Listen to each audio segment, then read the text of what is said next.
It's pretty hard to immediately understand whether a person is cheating on you or not. To find out, you need to monitor a person's behavior, which seems strange, maybe new habits and all that sort of thing. I can't say that I immediately realized that my wife was cheating on me, but when I realized it, I started acting for sure and wanted revenge. Dean glanced at Dave and said, "I'm starving. How about you grab us some subs from Gino's, I'll cover it." "Man, that's across town. It'll take at least 30 minutes.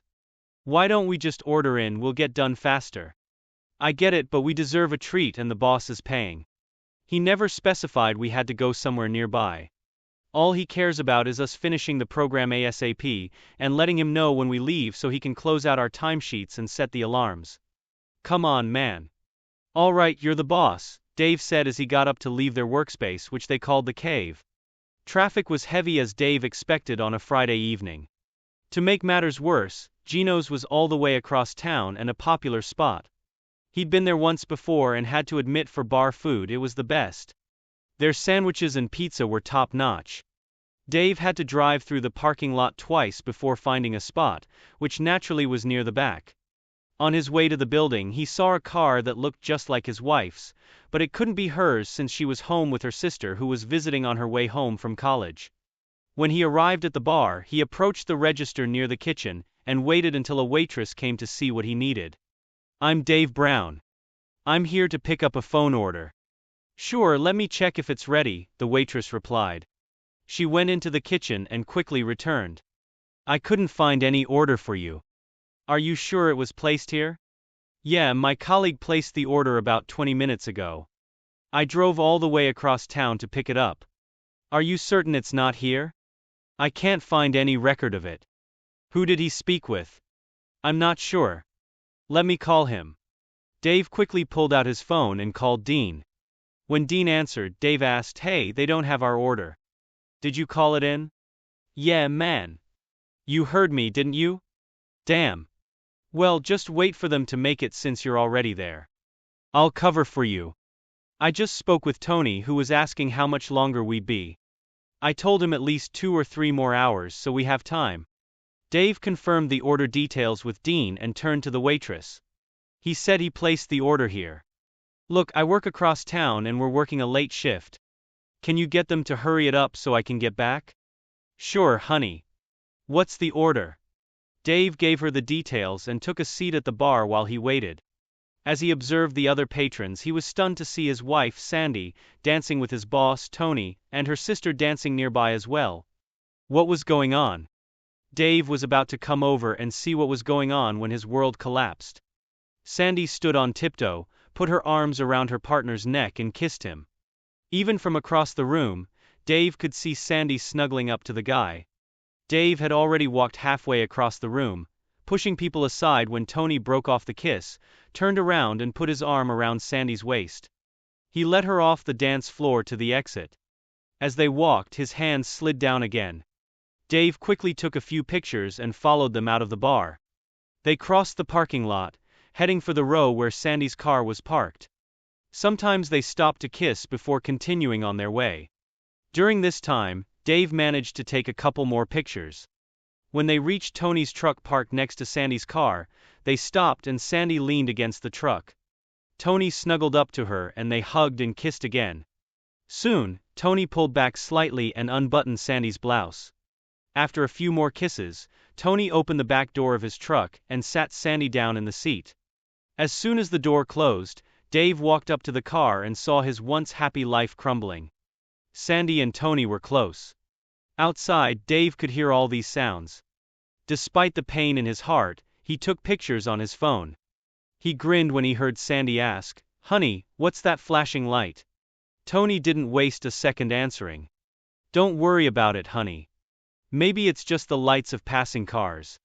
Relax, no one sees us." Dave watched as Sandy followed his advice. And soon they were done. Furiously enraged, Dave wrapped his handkerchief around his head like the old Western bank robbers in the movies, then yanked open the door to confront the two lovers. He dragged Tony out of the truck and delivered a swift, forceful kick to his groin, before rifling through his pockets to retrieve his wallet and keys.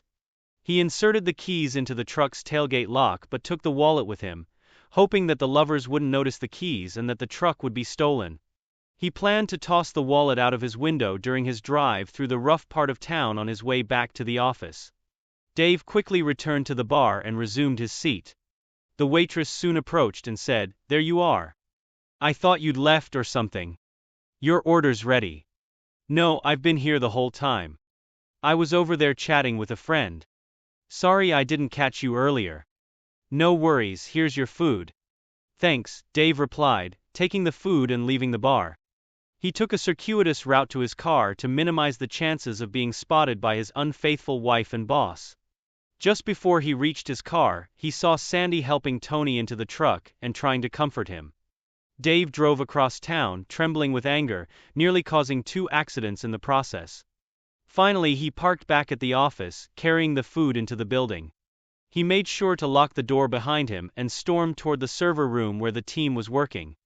When he entered the room with the food, Dean smiled and said, "You're finally back. Why have you been gone so long? Did you come home or something?" Dave threw a bag of food at Dean's workplace and almost collapsed into the chair next to him. Dean turned around and shouted, "What the hell?" He stopped mid-sentence when he saw Dean's expression and continued, "Oh shit, are you okay, dude?" "Yes." "No, not really." Sandy was there. She was intimate with Tony in the back seat of his truck. "Damn it. I'm really sorry, man." "Yes, but it's not your fault." "Actually, it is." Dave turned to Dean, anger showing on his face. He asked, "What do you mean, asshole? You know that I am a system administrator. I was doing a routine email check to make sure it was only being used for business purposes when I discovered the correspondence between Tony and Sandy. They planned to meet there tonight. Tony said he wouldn't distract you so they could be alone. I didn't want to say anything in case she changed her mind or it turned out not to be what I thought. So I sent you for sandwiches so you could check everything out. That's why I didn't order. I wanted you to stay longer in case something went wrong." "Well, it wasn't like that. I have some photos of them getting close in his truck." "I'm sorry, Dave. What's the next step? Do you have to ask?" "I'm going to leave her and quit this shitty job." As expected, neither man accomplished much more work that night. They spent a considerable amount of time discussing Dave's next steps. Dave showed Dean the pictures and explained what he'd done to Tony. Dean laughed and said, "That's great. If Tony shows up at work tomorrow, we need to make sure to give him a hard time, especially if he's moving cautiously." Dave lingered in his chair for a moment before standing up and gathering his things. Dean watched him for a moment before saying, "Hey, are you leaving?" "We're not finished yet and I can't wrap this up without you." "Yeah, I'm heading out. Screw Tony and his job." "Sorry, man." "Dave, hold on. You can't just walk out like this. What's your plan? Are you going to go home and confront him? And what about Tony? You can't just let him get away with this. You need to get organized and plan this out or you'll end up losing more in the divorce than necessary. Come on, let's finish up and make some plans. They don't need any more warning than you've already given them." It was after 1:30 a.m. when they finally finished their project and were ready to leave. Standing outside the office door, Dean tried calling Tony to remotely lock the doors and set the alarm, but Tony didn't answer. They repeatedly called him and joked about his lack of response. After 20 minutes, Dean called the security chief and explained that they couldn't reach Tony and needed him to lock the door and set the alarm. Just before they got into their cars, Dean said, "You know, this is ridiculous. This is the only place I've ever worked where I don't have a key or the alarm code. If something goes wrong inside during non-business hours, we have to wait around until Tony or the duty security can either meet us here or unlock and turn off the alarm." Dean had a peculiar look on his face before he continued, "You know, it just occurred to me. We only have to call Tony when we're working late. I wonder if that's because he's involved with some of the other wives too. I don't know, but I really don't care. He messed with mine and I'm going to make him and her pay. I'm exhausted. See you tomorrow. Or I guess see you today. Later." Sandy still wasn't home when Dave stumbled into their small rental house.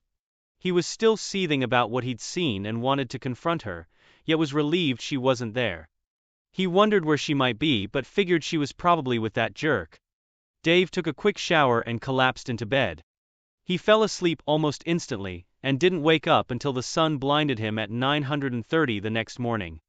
He threw back the covers and noticed that Sandy's side of the bed hadn't been slept in at all. Before getting dressed, he shuffled into the kitchen and started a pot of coffee.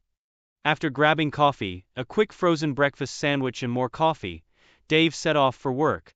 He was still fuming and trying to figure out how to make Tony and Sandy pay for what they had done. Upon arriving at work, he found everyone there except Tony. He asked Sheila, Tony's secretary, about his whereabouts, and she replied, "I don't know. No one has heard from him at all." It was a long day as Dave and Dean were still drained from their late-night work, but the project was now in its final stages. The rest of the team was conducting code checks and stress-testing the program before installing it on the customer servers.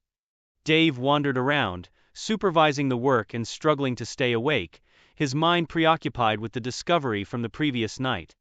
When quitting time finally arrived, he went home.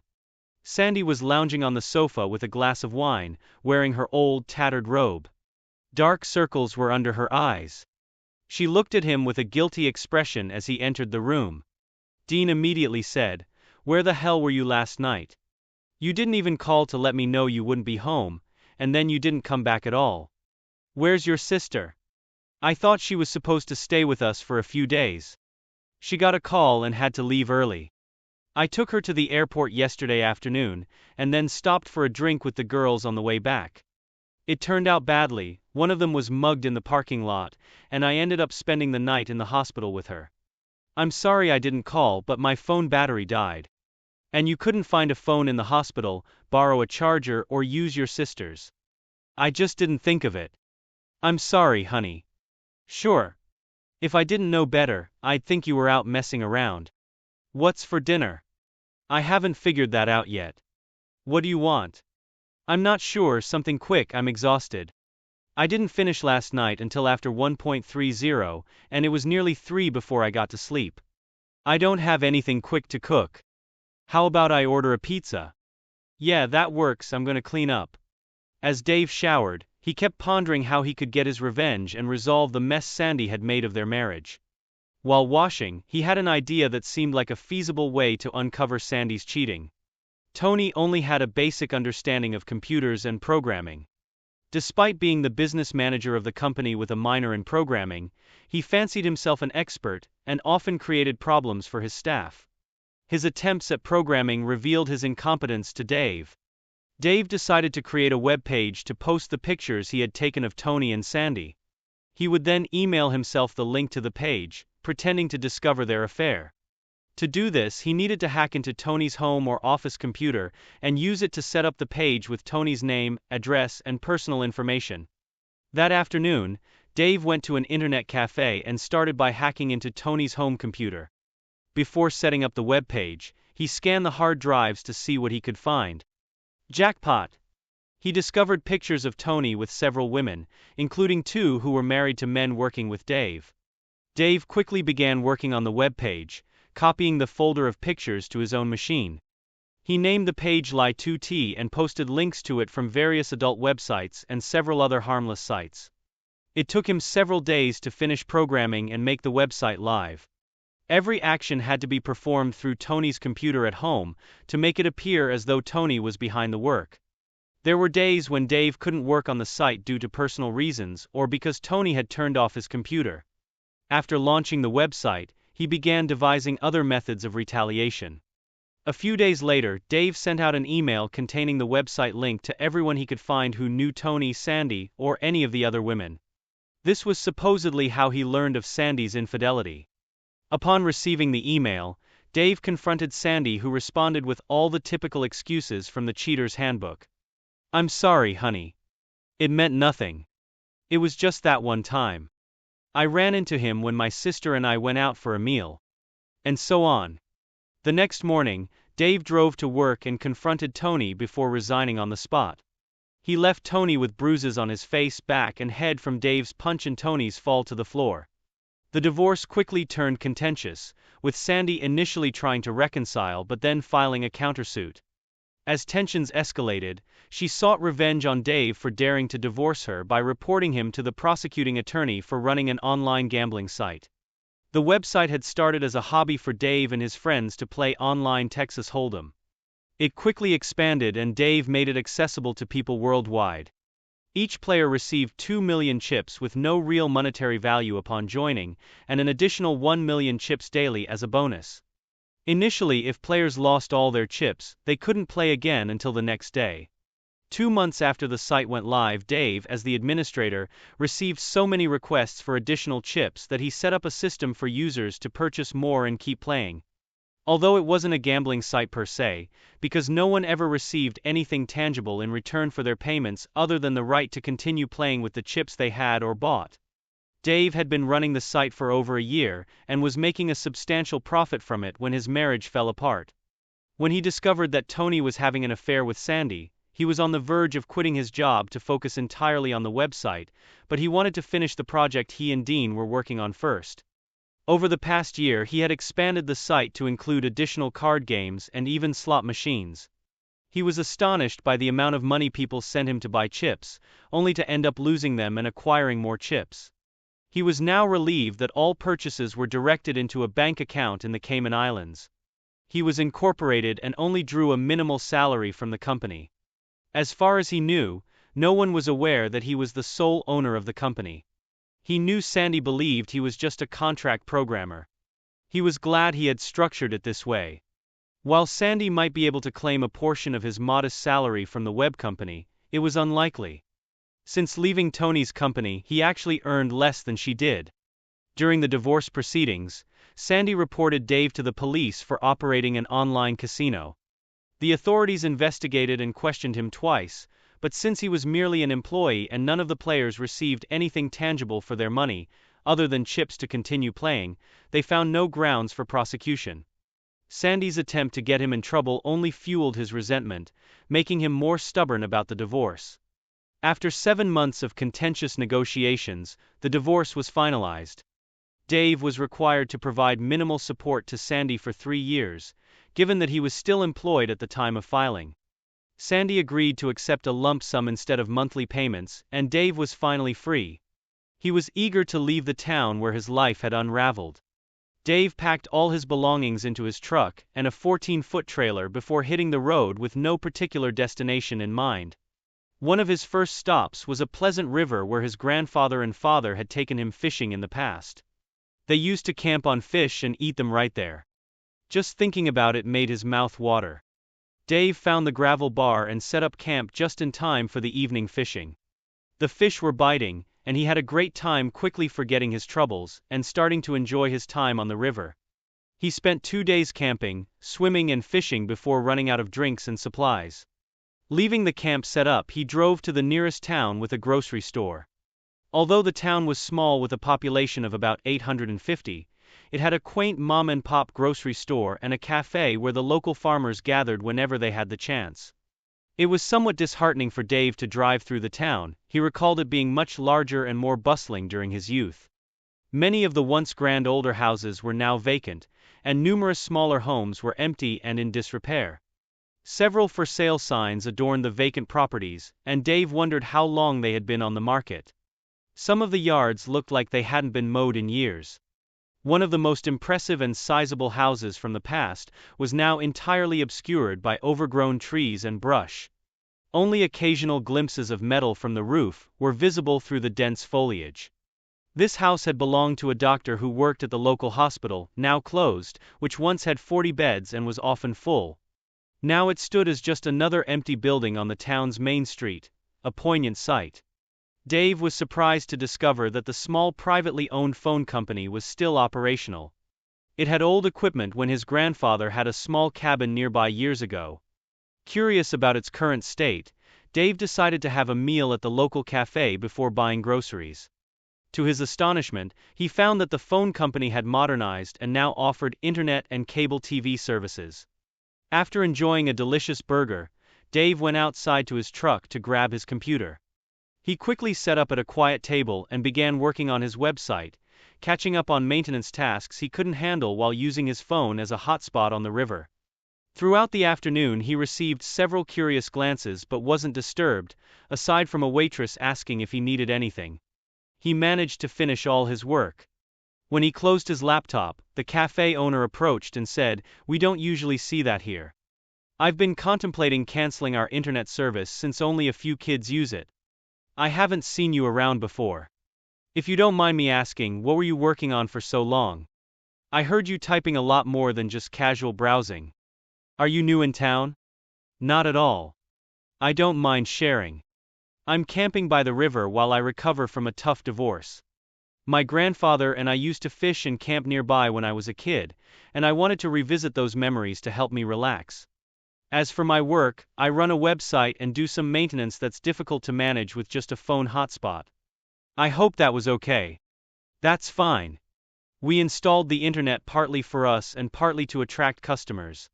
The phone company offered me a basic video package for free if I agreed to pay for the internet service, so I took it." "How long will you be around?" "I'm not sure.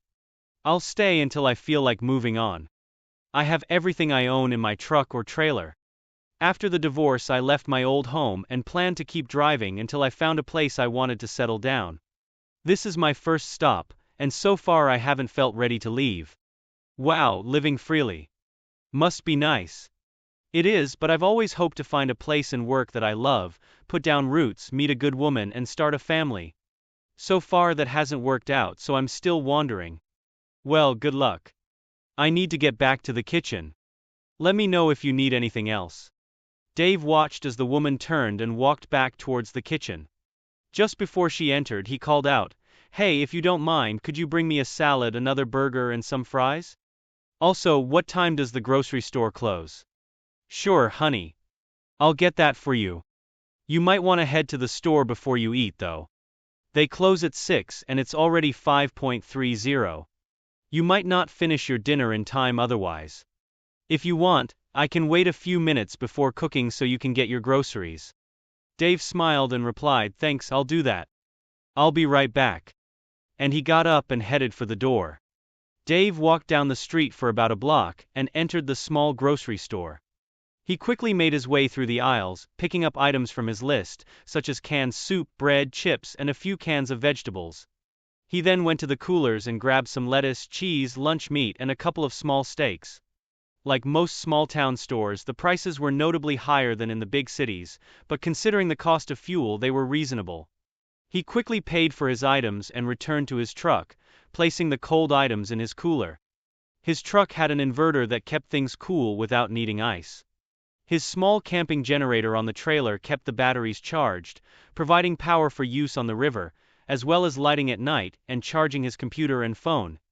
Dave entered the cafe once more and smiled upon seeing his host bringing a salad to the table he'd been using throughout the day. She placed the salad dressing and some crackers in front of his chair and said, "Here you go. I put your burger on when I saw you loading your groceries into the truck. It should be ready soon." By the time Dave finished his meal, a few other customers had arrived in the small cafe, some alone, a few couples, and one family. When he paid, the woman thanked him for his business and said, "I hope you come back again. It was nice to have someone here in the afternoon. It gets kind of lonely some days. If you're around on Sunday, you should join us for lunch. My special is always fried chicken with all the fixings, though we still have the regular menu items too. I just might do that." "Thanks," Dave replied before heading out. A few days later, Dave returned to town and went straight to the cafe. As he walked in, he inexplicably paused to look at the bulletin board next to the cash register. There was a list of properties for sale and another list on county letterhead detailing properties going up for auction on the courthouse steps, due to back taxes. The auction was scheduled for the following Tuesday at 10 in the morning. Twyla, the cafe owner, noticed him glancing at the list and greeted him with a smile. "Nice to see you back, Dave. How have you been?" "I'm good, Twyla. Just needed some groceries and thought I'd stop by for another one of your great burgers." "Great. Do you want it now or would you prefer to wait a bit?" "I think I'll wait," he replied, lifting his computer case.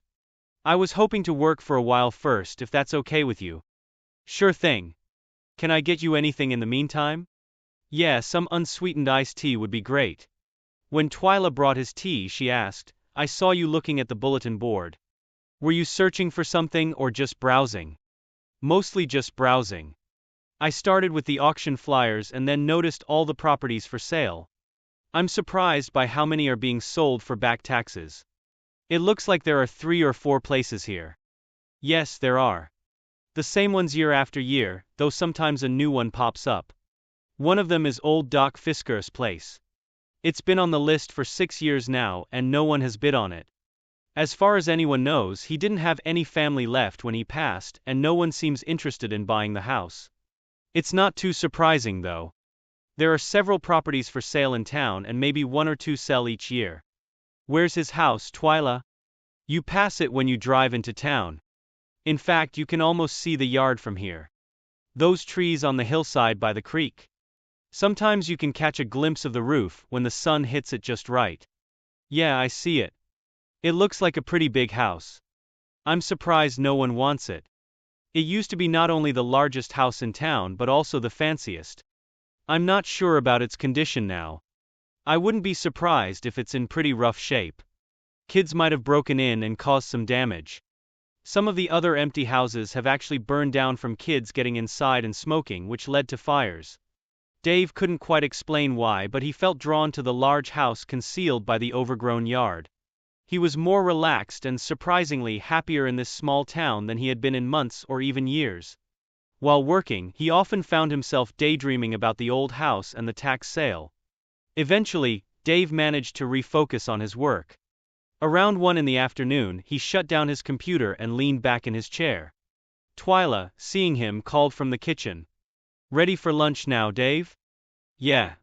Thanks, Twyla. I think I'll go with another salad and burger, but could I get onion rings with the burger today? Sure thing. I'll be right out, she replied.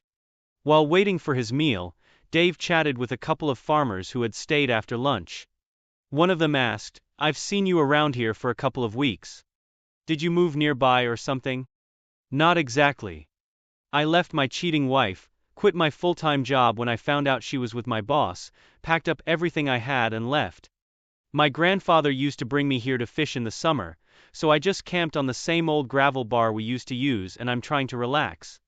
I come in occasionally for groceries and one of Twyla's burgers. I use her internet to handle some work that I can't manage with my phone as a hotspot. You said you quit your job. What kind of work can you do from the cafe? I ran an internet gaming site as a side gig and still manage it. I handle my housekeeping here and keep the site updated so I still make a bit of money. Huh. I don't really understand all that. I guess you're one of those techie types I've heard about. Say, are you the one living in that old box trailer by the river? Probably. I hope I haven't upset anyone. Nah. Joe's used to people parking and fishing on that gravel bar. Now start second story. Strike 3, umpire Billy Golden announced in his resonant baritone, signaling the end of the top half of the 3rd inning at the small Admiral Fetterman Field in Pensacola, FL, home to the Pensacola Blue Wahoos, the AA affiliate of the Miami Marlins. Following orders from above, Scout Sam Casper sat in his usual spot at the Admiral to monitor the progress of the Marlins' number 1 draft pick from 2 years ago, Davey Golden Eagle Boyd. This was Casper's second trip to Pensacola this season. The big league club hoped that last year's prize draft pick would be ready for the show by September, and they trusted Casper's judgment, as he had been scouting for them for 18 years. With a solid .286 batting average, 12 home runs and 36 RBIs by mid-June, Boyd was proving worthy of the $1.75 million signing bonus the Marlins had given him, Casper thought. The 6 feet 4 inches, 240-pound 24-year-old showed promise in hitting for average power, fielding his first base position and running swiftly, making him just a step below the potential of the Angels' Mike Trout, widely regarded as the best player in the game. Boyd exuded confidence as he swaggered up to the plate as the third battle of the inning for Pensacola. His long, wavy blonde hair flowed out from beneath his batting helmet, and his large biceps and triceps stretched the short sleeves of his uniform. Nearly all the women in the small ballpark sat up straighter and focused more intently on the batter. Home attendance had increased this year, particularly among women. Casper had his notepad and pen ready to record the at-bat and his observations. He might have been the only man in the ballpark paying more attention to the batter than the women. With the bases empty and 1 out, Boyd worked the count full, then smashed a 96 miles per hour fastball over the left field wall. The ballpark erupted in cheers. Casper, grinning ear to ear, scribbled furiously. It was his recommendation that led the Marlins to make Boyd their top pick. Later in the game, Boyd added an RBI single, helping the Blue Wahoos secure a 4-2 victory. Casper took more notes before heading to the Wahoos locker room to talk with Boyd and the team's manager. Alyssa Graber and Tracy Strickland sat at a corner table in La Scala, an upscale restaurant, enjoying cheesecake and shots of Galliano. The well-dressed pair of 30-somethings blended seamlessly with their surroundings. In contrast, Davy Boyd and Arturo Gonzalez seemed out of place as soon as they walked in. They had come to celebrate that afternoon's victory, and were seated at a central table. "Ooh, I'll take that blonde specimen over there," Tracy said, indicating Davy. Alyssa followed Tracy's gaze to the two ballplayers. "Oh please, they probably haven't read a book between them since Sally and Jane." $10 says they both order burgers, Alyssa said. "Deal. You know them?" Tracy asked. "I only know they're from the local baseball team. Your fantasy boy there is their bonus baby. He's got a big deal to sign. Good-looking and rich. That's always a nice combination," Tracy said, a slow smile spreading across her face as the athletes glanced over at the women. "Doesn't it bother you that they're probably young enough to be our kid brothers?" Alyssa asked. "I don't want to buy one. Just rent one for a while," Tracy said, flashing her perfect white teeth in the direction of the players. "Would you look at that?" Davy exclaimed to Arturo. "A pair of MILFs just waiting for some company." Davy, being the player with the substantial contract and bonus, was treating his teammates as he usually did when they went out together. He signaled the waitress and requested that she bring 2 more drinks to the women at the corner table. "You do know that both of those women are married, and the one with the shorter hair is the wife of Mayor Richard Strickland?" the waitress inquired. "That's fine," Davy replied. "I just want to buy them a drink, not rent one for the evening." The waitress smiled and carried out his request. The players watched as the waitress delivered the drinks, then raised their own glasses toward the women. The women responded by raising their glasses in return, the players or their burgers while watching the women talking. "Damn it, aren't you already dating that cute little blonde?" Arturo asked. "So what, Artie? We're just friends with benefits, not married.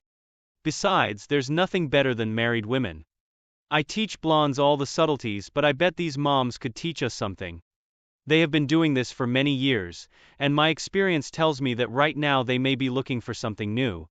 I had no idea that you were an expert on moms. Hats off to you, Professor." Both baseball players laughed. Alyssa was married to a banker. She was 36 with long blonde hair, a pretty face with blue eyes and a curvy figure.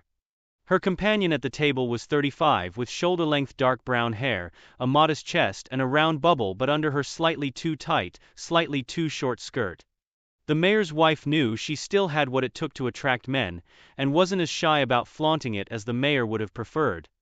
"By the way, you owe me $10, Alyssa pointed out. The players finished their burgers before approaching the women's table. "Would you two like some company for a while?" Davy asked. "Who do you have in mind for us?" Tracy responded sassily. Davy paused only briefly before replying. He was adept at banter with women, and recognized Tracy's response as the opening move. He decided Arturo could engage with the quieter one. "Well, since you're the one with the sharp tongue, I thought I'd pair with you. Arturo here is more of a gentleman. I think he'd be good company for your friend. By the way, I'm Davy. Arturo and I play for the Blue Wahoos, the AA baseball team in town. I'm Tracy and my friend is Alyssa. I guess we can manage some intelligent conversation for a while if you can keep up. Arturo looks like he can handle that. Maybe he can cover for both of you." "Wow. Ouch," Davy said. The 4 of them enjoyed each other's company over a second drink, and spent about 2 hours together.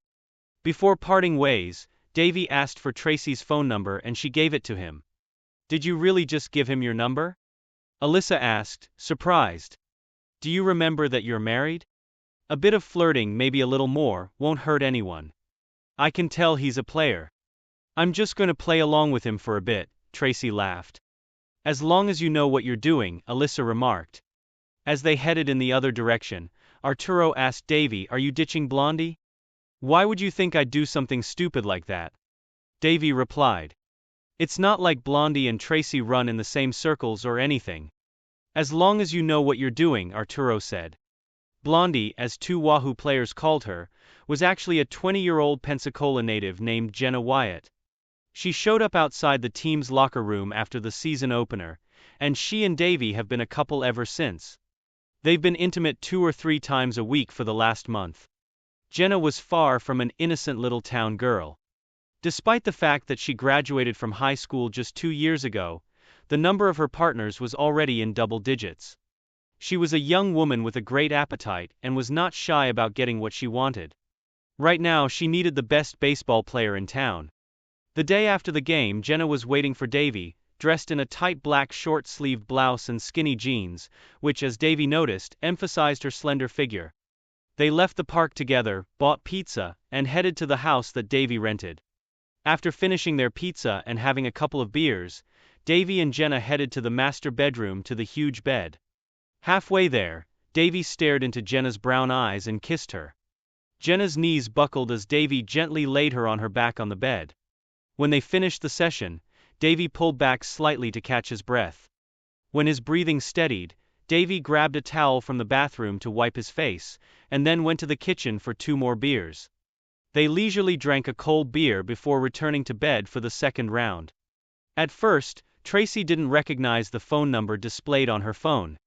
Then she remembered giving her number to that young ballplayer 4 days ago. She laughed out loud, thinking he wouldn't actually call knowing she was married. He was either incredibly bold or incredibly foolish, she mused as she pressed the answer button. "Davy, how have you been?"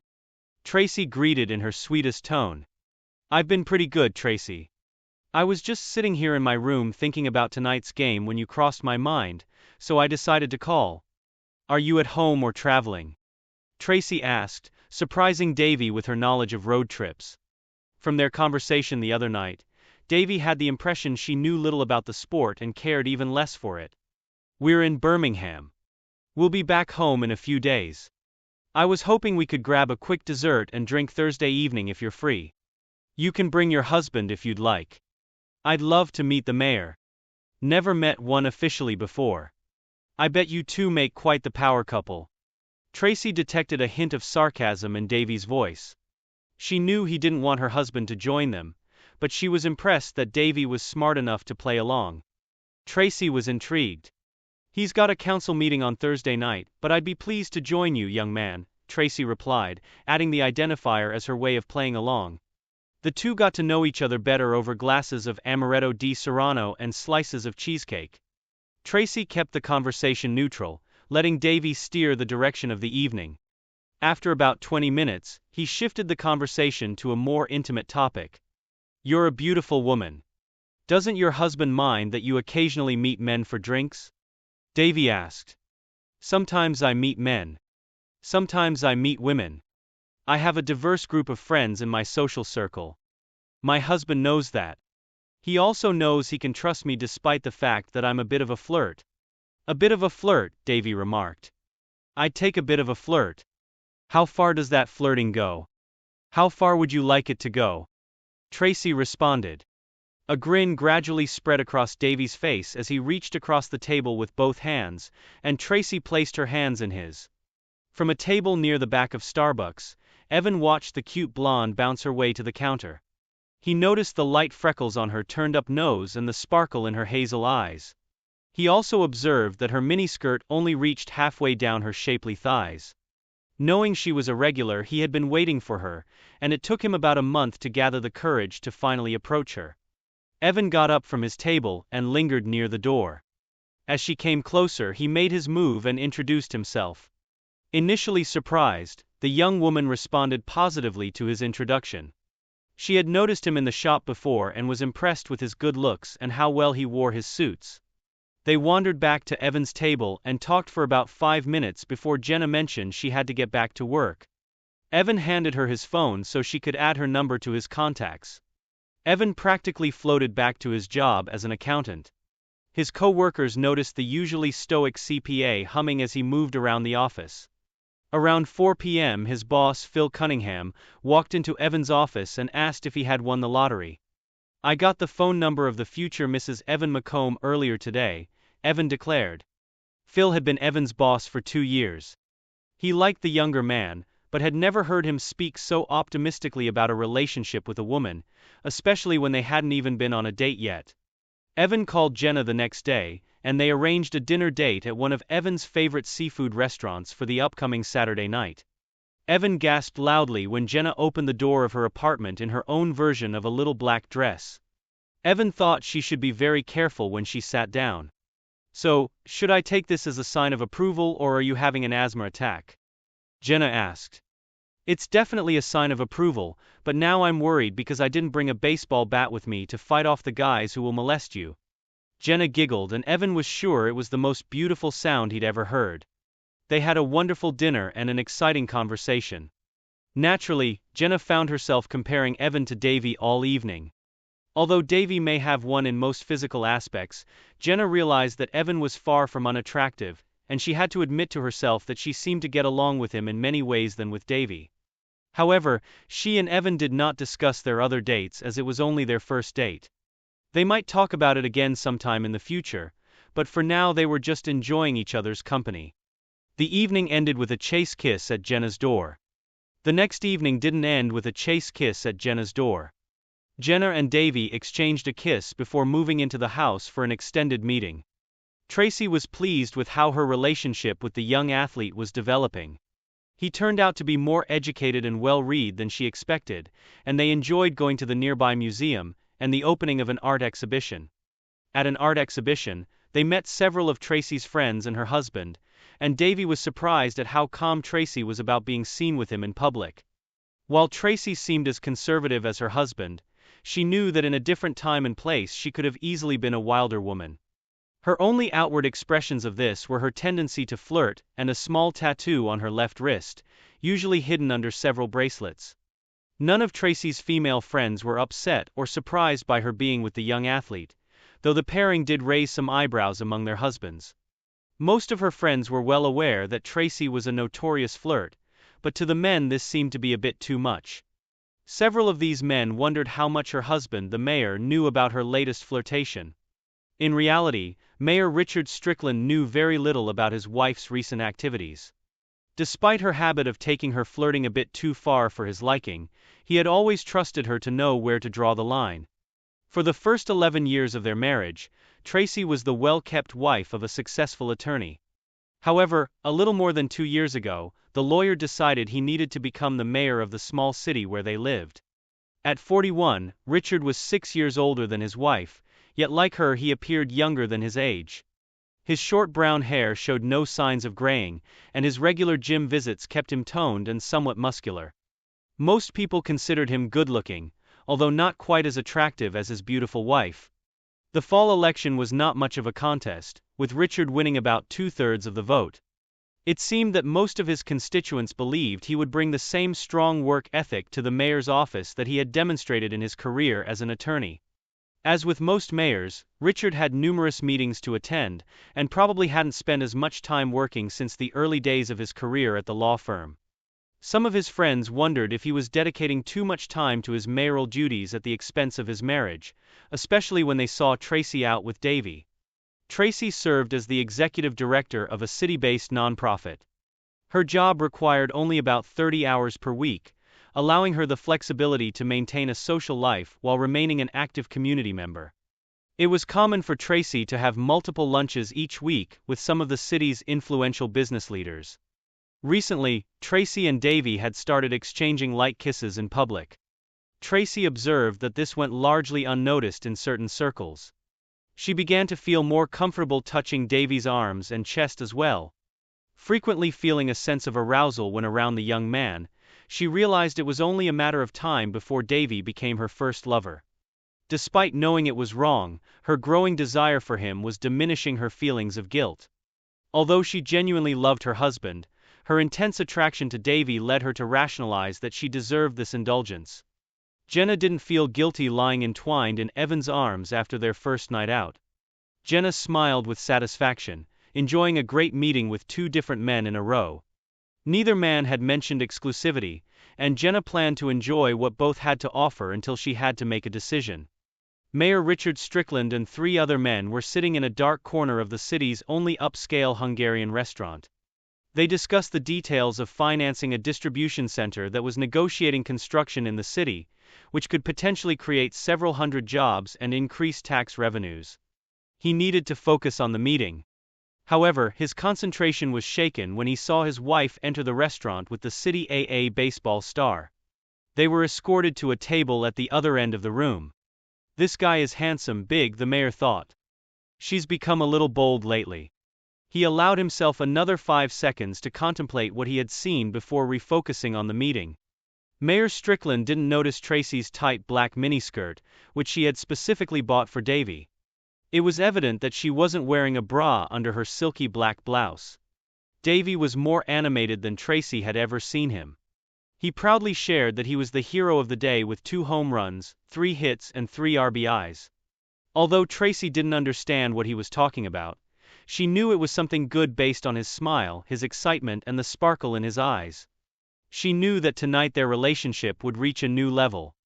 As they dined, Davy became more relaxed, and Tracy observed this transformation with quiet pride, feeling that she played a role in shaping his personality. "How about we get dessert to go?" Tracy suggested with her beautiful signature smile. "Richard won't be home until around midnight. That gives us nearly 3 hours to enjoy that dessert." "Absolutely," Davy responded enthusiastically. Tracy's miniskirt was taken off 15 seconds after she entered Davy's house. As he and Tracy lay panting, they both had almost the same thought. This was the best intimacy of their lives. Richard Strickland half walked, half staggered into his house at 12:30 a.m., feeling like a triumphant hero. His efforts had just secured a distribution center for his city, generating numerous jobs and tax revenue. The deal was finalized over a fine meal and many drinks at the city's upscale Hungarian restaurant, Magyar's. As he slowly ascended the stairs, he recalled a fleeting glimpse he had at the restaurant, his wife in the company of the city's star ballplayer, Davy Boyd. As the executive director of one of the city's larger nonprofits, Tracy could have had any number of legitimate reasons to be with Boyd. But if that were the case, his meticulously organized wife would have informed him beforehand. He didn't remember any conversation in which he mentioned meeting Boyd. Richard knew his wife was a major flirt and had the allure to back it up, but he also trusted that her flirting was just that and nothing more. Throughout his 10 years of marriage he had occasional doubts, but each time he investigated, Tracy had proven to be innocent. He was hoping this time would be no different. Tracy was the most intelligent paralegal Richard had ever employed at his law firm, Atterbury Salerno Strickland LLP. They began dating a year later and were married a year after that. She left the law firm shortly after they started dating, and began working for a nonprofit a few months after their marriage. At the time of their marriage, Richard was 31. He had been in 2 previous long-term relationships before Tracy. A handsome and successful lawyer, he had never had difficulty finding women to date. Tracy's flirtatious demeanor occasionally caused tension in their marriage. Richard had often told her that in their social circle, her flirting was disrespectful to him. "Come on, Ricky. You know I don't mean anything by it. It's just me having some fun," Tracy would say. "Please consider my feelings sometimes, Tracy," Richard would respond. In the darkness of their bedroom, Richard undressed slowly, so as not to disturb his wife. He slid under the covers and cuddled up to Tracy, inhaling the scent of her skin and hair. The lingering smell of soap and shampoo indicated she had showered before bed, which was unusual for her. Realizing that his wife was no longer solely his, he turned away, his back to her, and a tear rolled down his cheek as he drifted off to sleep. "So who are you seeing now, girlfriend?" Shayla Williamson asked her longtime friend Jenna Wyatt as they finished their lunch. Jenna blushed deeply, contemplating whether she should reveal to her friend the truth about regularly seeing 2 different guys. She wondered why she felt guilty about it, since there had been no discussion about exclusivity with either man. Perhaps it was because Shayla had known her long enough to remember that at 20, Jenna was far from being inexperienced. Shayla noticed Jenna's deep blush and immediately understood its meaning. So it's not about who but how many, Shayla giggled. Kom on, spel. Jenna looked down at the floor before meeting her friend's gaze. She began telling her about Davy and Evan. Wait, you're dating that hunky ballplayer? What's that like? Shayla asked. He's everything you see, Jenna replied. He's big, muscular, wealthy, and very handsome. Plus, he's amazing in bed. But it's the other guy that's got me all mixed up. He's not as big or muscular and he doesn't have the money. But he's also handsome, good in bed, and there's just something about him that excites me in a way Davy doesn't. We can talk about anything and he's just fun to be around. And I miss him when I'm alone. I don't miss Davy like that when I'm alone. Does that make sense? It looks suspiciously like love, baby, Shayla said. You should try to keep him until he goes to someone else. A baseball player may be a funny guy, but love is priceless. Act fast, Jenna. Jenna looked straight into her friend's eyes. She could see that Shayla was being completely serious. Sometimes when Davy gets nervous, I know he just wants intimacy, Jenna admitted. Eva wants to be with me. Intimacy is just a bonus. And here's the answer to that question, Jenna. Despite this conversation, Jenna didn't hesitate to agree when David called and set up a date 2 days later. He bought a ticket to the game. And after that they planned to go somewhere. Evan and his friend Scott Segura had great seats for the Wahoo's Thursday night game. When Davy Boyd hit a 2-run homer in the 6th inning, the stadium exploded with cheers. From his spot about 5 rows up from the Wahoo's first base dugout, Evan thought he recognized a familiar voice amid the noise. 3 rows in front of him, right behind the dugout where players, family and friends sat, was Jenna. She was dressed nicely but seemed to be alone. Evan didn't mention anything to his friend, but he kept an eye on Jenna for the next few innings. He observed that Davy glanced directly at the young blonde woman several times, and she appeared to wave at him once or twice. Evan wasn't naive.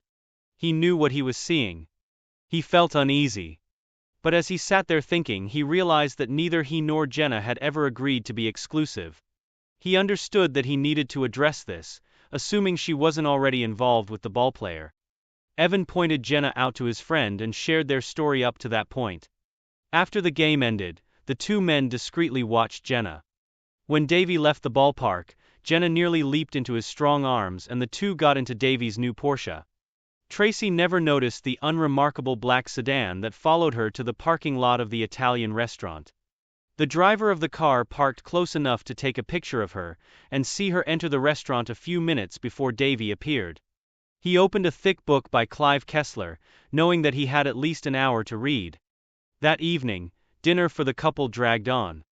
They left the restaurant holding hands, then got into their cars and drove to Davy's house. The sedan followed them at a decent distance. The driver took a picture of Tracy as she drove her car into the garage. A few minutes after arriving at the Davis house, Tracy and David went up to his bedroom. There was intimacy again. 3 hours and 120 pages later, Tracy's car departed from Davy's garage.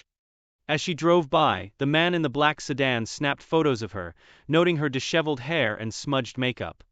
He then drove to Mayor Richard Strickland's office, waiting for the council meeting to end before entering. Mark Garton, private investigator, waited until the mayor was alone before knocking on his office door. The mayor greeted him as he entered. The bedroom is on the 2nd floor, so I couldn't take a picture of them together, but judging by her appearance before and after visiting the player's house, only a naive or overly conservative person would doubt that they were close. And considering what you've mentioned about her late showers, it seems clear to me. Thank you, Mr. Garton, Mayor Strickland said, handing the private investigator a check for his services. After the investigator left the office, the mayor buried his face in his hands and wept uncontrollably. The next morning's breakfast at the Stricklands' home was subdued, despite Tracy's cheerful demeanor as she hummed while preparing food in the kitchen. Richard, however, appeared distressed as he sat at the kitchen table. You don't look so well, dear. There's some Alka-Seltzer in the bathroom if your stomach is upset, Tracy offered. The mayor, on the other hand, mused to himself that a gun from his safe might also help improve his mood. Tracy remained oblivious to the fact that the mayor was well aware of her activities. She had always considered herself more intelligent than her husband, underestimating that his passive nature didn't reflect his intelligence. Tracy thought she truly loved her husband, but believed she deserved her affair with the young ballplayer. She found her husband satisfactory in bed, but Davy was a significant upgrade, and she felt she deserved it. Though she was aware her actions were morally wrong, the pleasure she experienced overshadowed any guilt. It was a banal situation when the butcher's business was reduced solely to magnificent intimacy. Once it ended, she planned to return to being the affectionate wife. Richard observed his wife cheerfully moving around the kitchen and humming with growing frustration. He noted that they'd not had an intimate relationship for about a month, whereas before they had engaged in intimacy 2 or 3 times a week, and he did not expect any problems in this area. Now start second story. Enjoy cooking? You might become a chef. Interested in education? You'll probably end up as a teacher. As for me, I wanted to fly, so I pursued a career as a pilot. Over the years, I managed to earn a pilot's license with several certifications and eventually secured a position with the Air National Guard. Unfortunately, when it was time for me to move on, none of the major airlines were hiring, so I've been flying with a small regional carrier for about 2 years now. Through all the ups and downs, the one constant in my life has been my wife, Amy. Amy came from a troubled background with alcoholic parents. She was probably the poorest kid in school even compared to me. Amy was an awkward, freckled girl with a nose that seemed too big for her face and ears that stuck out, which she tried to hide with her long light brown hair. We met in 3rd grade and have been inseparable ever since. It was always the two of us against the world. I remember telling Amy in junior high that I wanted to be a pilot. Without missing a beat, Amy said, "Kevin, if you're going to fly planes, you've got to promise to take me along." I took the first opportunity one had to marry her. While I never grew taller than 5'6", Amy shot up to nearly 6 feet. She was slender with almost no hips, and even her bust barely reached an A cup. Despite her freckles and her nose and ears not quite fitting the traditional beauty standards, to me, Amy was the most stunning bride in the world. That perception didn't change even after our courthouse wedding. Amy followed me from bases in Asia to the Pacific and everywhere in between. She turned any place into a home. Whether it was freezing in Greenland or sweltering in Panama. A master of bargain hunting, she could stretch my modest salary by making deals on everything from groceries to furniture. Amy could negotiate with anyone. Her one weakness was a love for postcards. She had to collect a postcard from every place we visited. Throughout all our relocations, Amy carried boxes of postcards with us from one side of the globe to the other.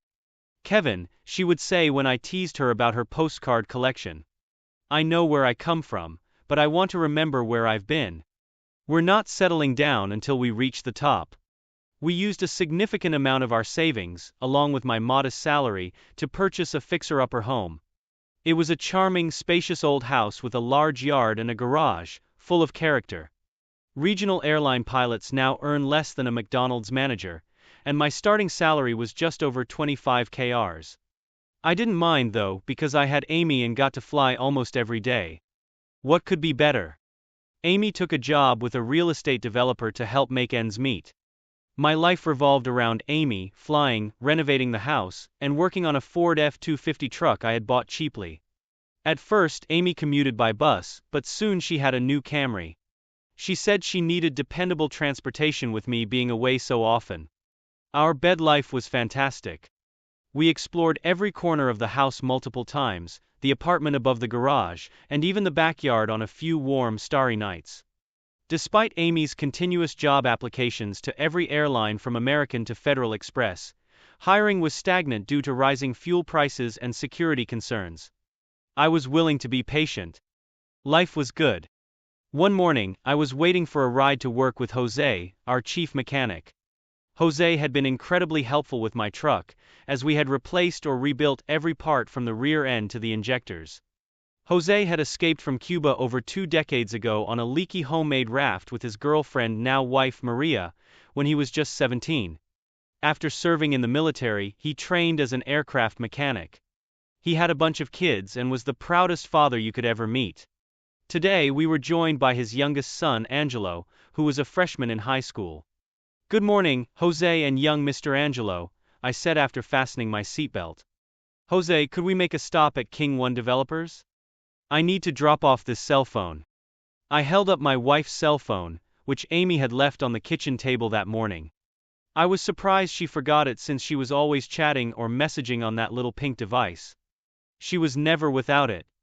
Angelo, like any teenager, had earbuds in and was listening to an MP3 player. When he noticed the phone in my hand, he took out his headphones. "Hey, Mr. Kevin, that's a cool cell phone. Can I take a look at it?" "Sure thing, Angelo," I said, tossing the phone into the back seat for him. One was fiddling with the radio when his son Angelo blurted out, "Oh ho ho, someone's going to get lucky today." "What do you mean, Angelo?" I asked, turning to face him in the back seat. "Take a look at this message, Mr. Kevin," Angelo said, turning Amy's screen towards me. "Protein lunch for 2 days?" "Oh," I read from the screen. "What the hell does that mean?" Angelo suppressed a laugh. "Today is a protein lunch with a wink and an open mouth." I turned pale. "Now watch the next one." Angelo scrolled down the page. "That means let's get intimate." I felt that I would be coming to breakfast soon. Angelo continued to translate for me. Then she wrote a message. "Who are you?" "VBSTD2M. It's short for okay, just for you. Smile big and tell me obscenities." Wow, she's into intimacy and hot conversations, this freaky chick. To suppress my gag reflex, I smiled as Angelo continued to read. "SIDA-san. Mr. Kevin, this is the text for consider it done. Anywhere. Anytime. Anywhere." Well, I think the dude has come to terms with it. One abandoned the radio conversation with a frustrated sigh. Damn kids and their cell phones. Maria, my wife, and I went through all that trouble to learn and teach them proper English. Now these kids are speaking in some sort of code. He looked at me. "Captain, are you all right? You look as white as a ghost." Jose referred to all the pilots as captain. "No, Jose, I'm suddenly feeling very ill. Could you take me back home?" I tried to sound composed. "Angelo, could you find out who sent these texts and maybe forward them to me?" "No problem, Mr. Kevin." Angelo began pressing buttons on his phone. "They're on their way. The sender is someone named Troy 1K Boss." Troy Kingston was Amy's boss, the head of King One Developers. How cliché, a secretary having an affair with her boss with me as the oblivious, cuckolded husband. It felt like a bad script was unfolding. "Don't worry," Captain Jose said as he turned the car around. "I'll get someone else to cover your shift today. Do you want me to take you to a doctor?" "No, thank you, Jose." I fought to keep from throwing up in his car. "I just need to get home and sort this out." The road home seemed endless. Angelo continued to read the messages out loud, making me feel more uncomfortable with each new message. "Mr. Kevin, this girl is crazy. Listen to this message from last month. February 6, 2018, Angelo said, translating. Today and tomorrow I am ready for intimacy. Angelo, Jose warned his son. I don't want people talking like that in my car. Return this phone to the captain. Okay, Angelo sighed, closing my wife's phone. He returned Amy's phone to me. Mr. Kevin, who is this baby? Is there any chance that you will introduce us? I put Amy's phone back in my pocket. I'm sorry, Angelo, I'm not sure who she is, but she won't be here long. I barely made it to the bathroom on the ground floor before I lost all my breakfast. I washed my face with cold water and sat on the bathroom floor, leaning against the tiled wall. It was the first bathroom that Amy and I renovated. We didn't know much about tile work and even less about plumbing, but we did it together. Our celebration of the completion of the renovation made me smile for 2 days. Could Amy have cheated? I thought. Troy Kingston was in his 50s, almost 2 decades older than Amy and me. He fit the stereotype of a real estate developer, twice married, 6 feet tall, toned, always tanned, with dyed hair and parted hair covering his bald spot. He had a loud voice and was known for his firm handshake and hearty jokes accompanied by backslaps. Maybe it's just a joke, I desperately hoped. Maybe it's just a rude flirtation between Amy and Troy. I knew that Troy had 2 types of jokes, the ones that were meant for mixed company and the rude ones that he told when there were only men around. It must have been like that, otherwise why would Amy write messages and use terms like an ignorant teenager? Amy was writing all these messages about intimacy, something that I knew from experience was completely unacceptable. How could a middle-aged man like Troy even know these teenage terms and texts? I clung to that hope like a lifeline. After that, I felt a little better and my breathing started to return to normal. I decided to stop by Amy's office on the pretext that I wanted to take her to her favorite diner to find out what was going on.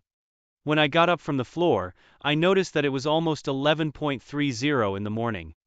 How long have I been sitting here? Feeling stupid, I got into my truck and drove to Amy's office. As I entered the offices of King Wern Developers, I wondered if this was going to turn into one of those funny stories Amy and I would laugh about later. I was planning to give Troy, her boss, a hard time, but I knew he'd just laugh it off. I asked the receptionist to call Amy to the front. After making a few calls, the receptionist informed me that Amy wasn't available. I mentioned I had something to return to Amy, and she provided me with Amy's cell phone number. I already have that, I said with a chuckle, holding up Amy's phone. I just need to get it back to her. Oh, said the receptionist, she's not here right now. I think I saw her leave with Mr. Kingston. They usually go out to his place or the club for lunch. Would you like to leave the phone with me? Trying to push aside my uneasy feeling, I replied, no, it's fine. I'll catch up with her later. I tried to steady my breathing as I made my way up the driveway to Troy Kingston's house. I'd been here once before at an office Christmas party. The place was a gaudy, oversized McMansion, constructed from plywood and plaster. It seemed flimsy enough that a strong gust could topple it. It boasted an Olympic-sized pool, a sunken 3-car garage beneath the bedroom, and even a faux koi pond in the yard. Troy Kingston's large red H2 Hummer, sporting the King 1 vanity plate, was parked out front, so it was clear that Troy and Amy were inside. The front door was unlocked, so I let myself in. I could hear noise coming from the upstairs bedroom. Bracing myself for what I might find, I climbed the stairs towards the master bedroom. Pressing my ear to the door, I could hear the sound of the shower running. I pulled out Amy's phone and pressed a speed dial button. From inside the bedroom, I could hear the faint ringtone of a cell phone. I took a step back from the door. Troy Kingston, the voice on the other end, answered. Hi Troy, I said into my wife's phone. Amy left her phone at home this morning. The office mentioned she was with you. Can you tell me where you are so I can drop off her phone? Or better yet, let me speak to Amy. Hello, Kevin, Troy's voice boomed through the earpiece. We're heading back to the office now from the club. We just wrapped up a working lunch with a client and stopped by my house briefly to grab some papers. Amy is currently in the powder room. Just a moment. I went to the bedroom door and opened a crack. Through a small hole, I saw Troy completely without outerwear, covering the phone and shouting into the bathroom. Damn it, Amy, come here. Your boyfriend is in touch, asking for you. Amy came out of the shower looking the same, only with a towel on her head.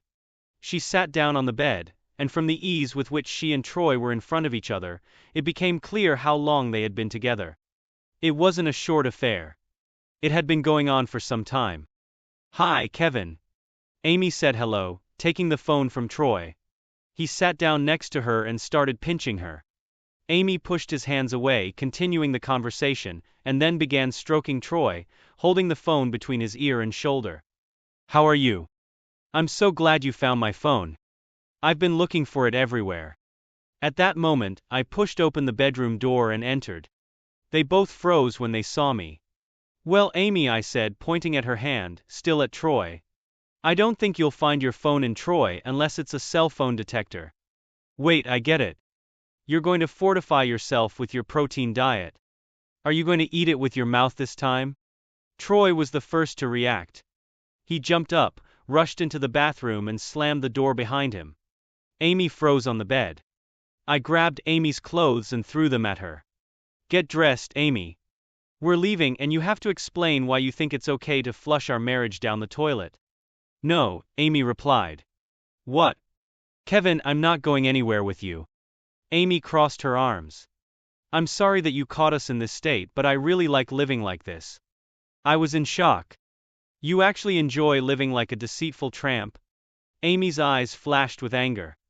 I never intended to hurt you, Kevin, but I've grown accustomed to a lifestyle that you can't provide. Troy offers things that you won't be able to for years if ever. I gestured around the room. This is what you threw away our marriage for. I'm not throwing anything away, Kevin, Amy said calmly. I'm making a choice. We had a good run for almost 15 years. I was a devoted wife, following you around the world and living modestly.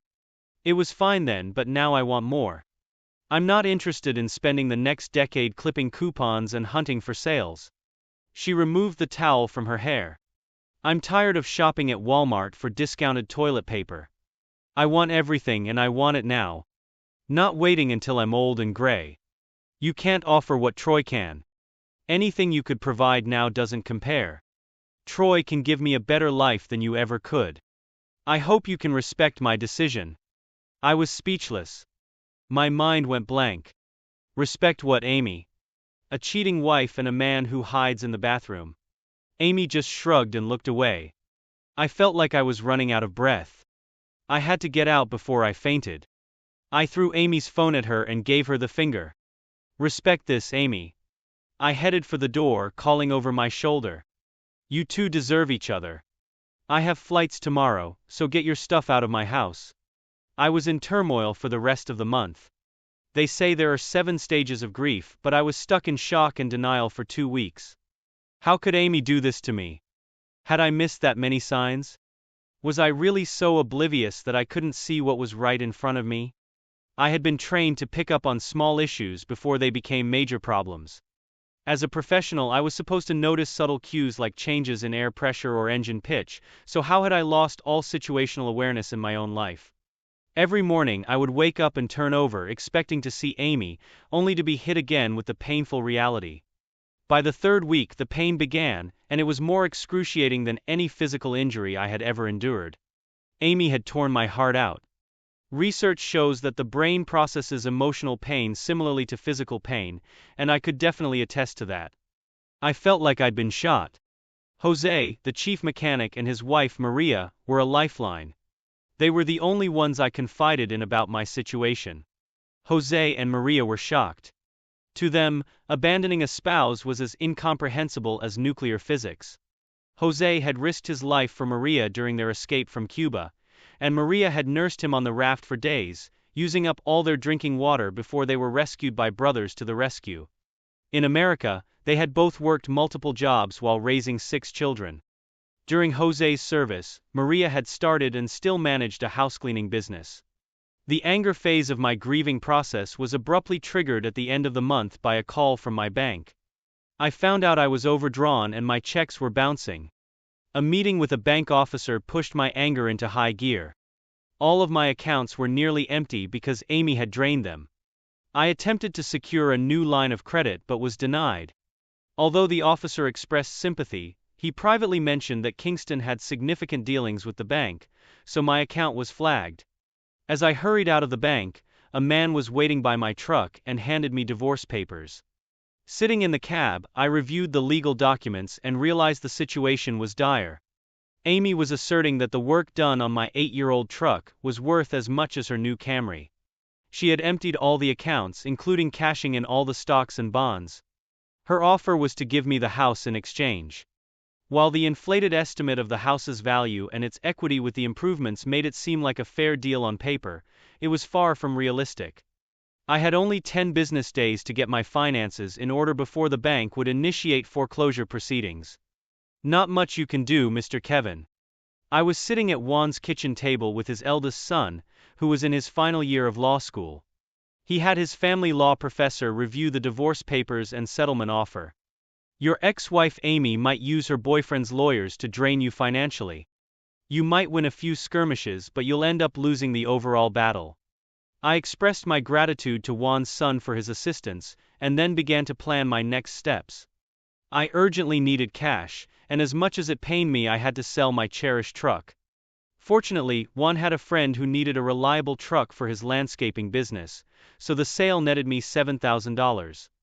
This helped me avoid foreclosure and cover the upcoming tax and insurance bills.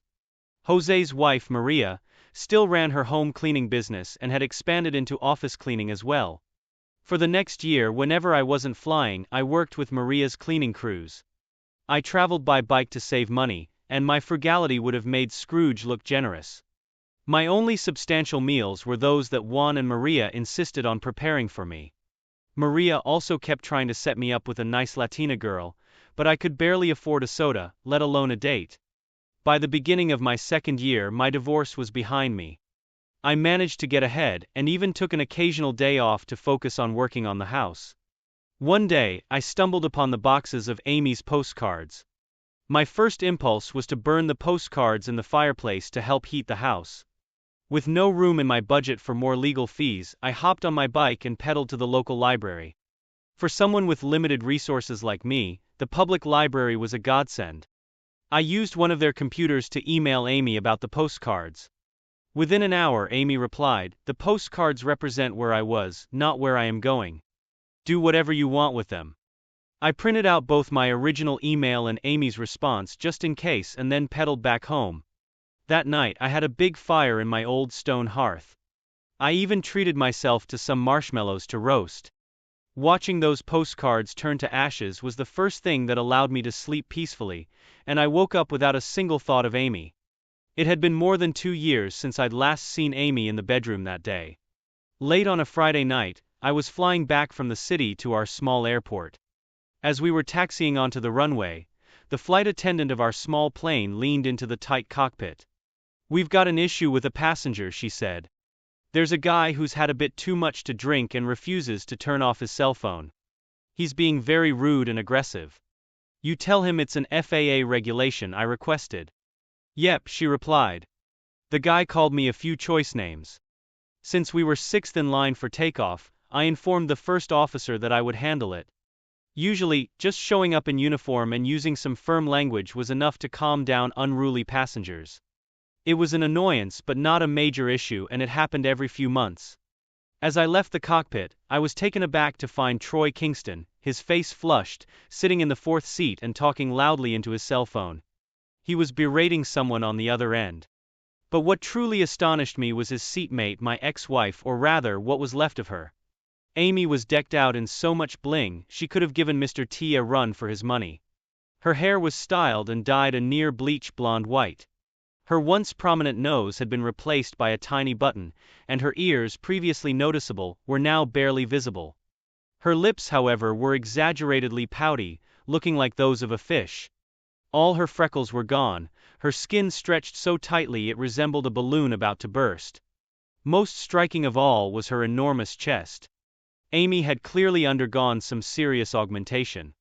She was now sporting a double D bust, packed with what must have been 10 pounds of plastic.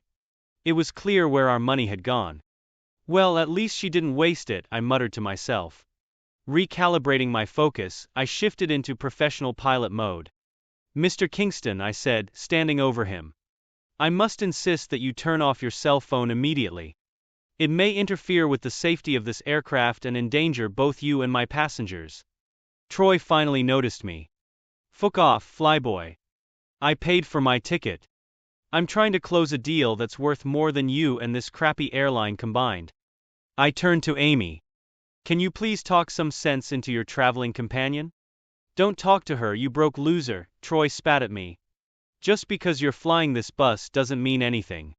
So fuck off." He resumed his call. I looked at Amy, but she just stared blankly out the window. Sighing, I headed back to the cockpit and picked up the mic. "Ladies and gentlemen, I apologize for the inconvenience, but we will be returning to the terminal for a brief delay. Please remain in your seats and we will resume our flight as soon as possible. Thank you for your patience." My first officer was already maneuvering us out the taxi lane and back to our gate.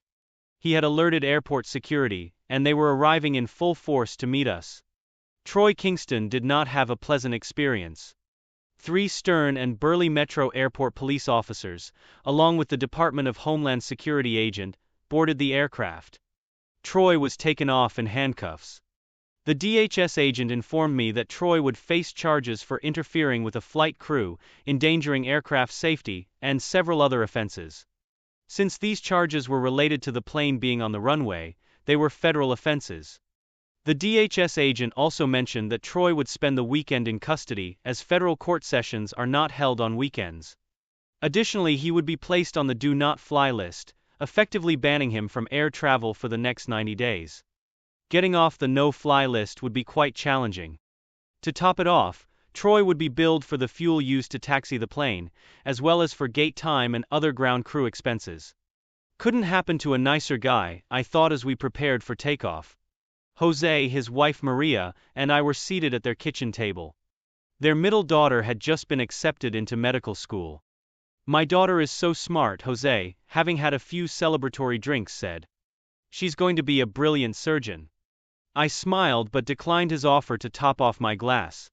Jose had every reason to be proud. Seeing him with Maria made me briefly reflect on my own situation with Amy. "Unlike that useless Amy," Maria interjected. "Captain, why don't you let me find you a nice Latina girl? She'll treat you right." I suppressed a smile. Maria still had her accent and loved playing matchmaker. "Maria, you know I'm a bit hesitant after my last relationship." Maria cut in, speaking rapidly in Spanish to Jose. "Captain, you're better off without that wife. She's no good." "Can't argue with that," I said. Maria leaned in closer. "Amy didn't know what she had. Now she's all sad and unhappy." My ears perked up. I thought I'd move past Amy for the most part. Holding on to resentment is like drinking poison and hoping the other person will die. But of course everyone loves a bit of gossip. Especially when it's about your ex-wife. "Come on, Maria. What do you know?" I prodded her. Maria, with her small army of cleaners, domestics and helpers, had an intelligence network that would make the CIA and Mossad envious. "Well," Maria started. "My girls tell me Amy isn't doing so well. Other wives don't like her. They're afraid she might try to steal their husbands too. They even call her the lemon tart. Amy throws a lot of parties but no other wives attend. Some husbands show up but they look at Amy like a dog eyeing a piece of meat. She doesn't like it and Mr. Kingston gets upset. No more parties." I tried to suppress a laugh. Maria went on. "Amy isn't nice to the staff. They all call her Miss TOS. It stands for Tates on Stick." This time I couldn't hold back a laugh. "My girls also told me that Mr. Kingston needs blue pills to be with Amy. They say she has a lot of toys in her nightstand and always goes through many batteries. Even after Mr. Kingston has been with her, he doesn't last long in bed." The story was getting better and I was laughing out loud. Amy is furious that Mr. Kingston won't marry her. He doesn't give her much money and she complains constantly. The staff say Mr. Kingston doesn't trust Amy. He doesn't want her leaving the house. He's always checking her phone and interrogating her when he returns from trips. Once he even hired private detectives to follow her. When Amy found out, she was really angry. I poured myself a drink. "Well, Maria, what can you expect? There's no honor among thieves or cheaters. I hope they enjoy keeping a constant watch on each other." Marie kept going, clearly on a roll. "I always send the oldest woman to Mr. Kingston's house. He's a bad man who always tries to touch younger girls. Amy always blames the girls. She complains to me that the girls are misbehaving with Mr. Kingston. I know it's not true, but if Amy can't satisfy Mr. Kingston, why does she blame the girls? No one wants to clean his house. He never tips his workers." "Enough about that foolish old wife, Amy," Jose said. "Captain, you and I should go golfing tomorrow. I want a round of golf."